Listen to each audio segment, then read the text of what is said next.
Cancer healer centre, a new beginning. दहशतवादाला प्रोत्साहन देणाऱ्यांना धडा शिकवणार, अतिरेक्यांना खतपाणी घालणाऱ्यांवर कडक कारवाई करणार। पहलगाम हल्ल्यानंतर पंतप्रधान मोदींचा पाकिस्तानला इशारा। सिंधू नदीच्या पाण्यावर भारताचा हक्क, सिंधू करार रद्द केल्यानंतर पाकिस्तानच्या टीकांवर फारुख अब्दुल्लांची प्रतिक्रिया। भारतानं सिंधू नदीवर धरण बांधून पाणी अडवल्यास हल्ला करणार, पाकचे संरक्षण मंत्री ख्वाजा आसिफची भारताला पोकळ धमकी।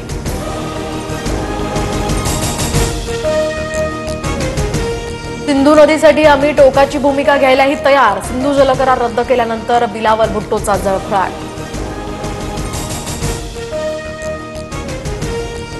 भारताकडून पाकिस्तानसोबत व्यापार बंदीचा निर्णय, पाकिस्तानची डाक सेवा आणि इंटरनेट वेबसाईट भारताकडून बंद, तर पाकिस्तानी झेंडा असणाऱ्या जहाजांना सुद्धा भारतीय बंदरावर नो एंट्री।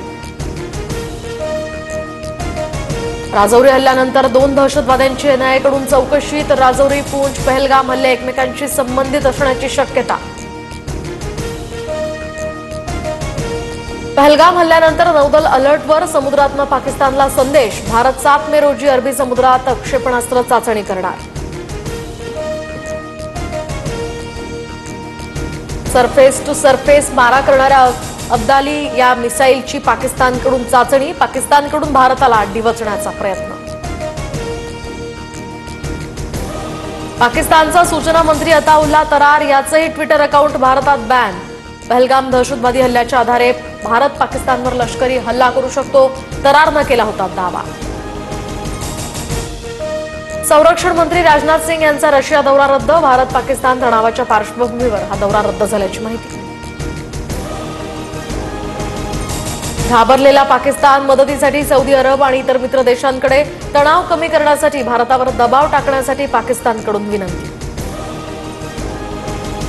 भारताच्या इशाऱ्यानंतर पाकिस्तानला धडकी, तर पाकिस्तान संयुक्त राष्ट्र सुरक्षा परिषदेची बैठक बोलवण्याच्या तयारीत।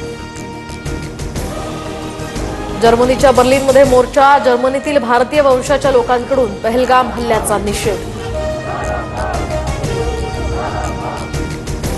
युद्धाच्या भीतीनं पाकिस्तान घाबरला, कराची आणि लाहोर विमानतळांवरील हवाई क्षेत्र दररोज 8 तास बंद राहणार। लाडकी बहीण योजनेसाठी सामाजिक न्याय विभागाचा निधी कसा वळवला, निधीवरून संजय शिरसाट यांचा संताप, तर अर्थ खात्यातील काहींनी निधी वळवल्याचाही आरोप। पुण्यात शरद पवार आणि गौतम अदानींमध्ये जवळपास 2 तास बैठक, सायन्स अँड टेक्नॉलॉजी पार्क प्रकल्पावर चर्चा, सूत्रांची माहिती। शिर्डीतील साईबाबा संस्थानला धमकीचा मेल, तर साई मंदिर बॉम्बनं उडवण्याची धमकी, धमकीच्या मेलनंतर पोलीस यंत्रणा आता अलर्ट। गोव्यातील शिरगावमध्ये श्री लईराई देवीच्या यात्रेदरम्यान चेंगराचेंगरी, तर 6 जणांचा मृत्यू, यासह 50हून अधिक जण जखमी झाल्याची माहिती। विदर्भात 2 महिन्यात 56 उष्माघाताचे रुग्ण, बेसा नगरपंचायतीकडून हिट अँड ॲक्शनचा प्लॅन लागू, ठिकठिकाणी पिण्याच्या पाण्याची सोय आणि कामगारांसाठी गाईडलाईन्स। मे महिन्याच्या पहिल्याच आठवड्यात मुंबईतील किमान तापमानामध्ये मोठी वाढ, पुढील आठवडाभर किमान तापमान हे चढेच राहण्याचा अंदाज, तर 4 ते 6 मे दरम्यान पावसाचाही इशारा। पश्चिम रेल्वेवर आज रात्रकालीन ब्लॉक, तर उद्या रेल्वेच्या कोणत्याही मार्गावर मेगा ब्लॉक नाही। नीटची परीक्षा असल्यानं विद्यार्थ्यांच्या सोयीसाठी रेल्वे प्रशासनाचा निर्णय।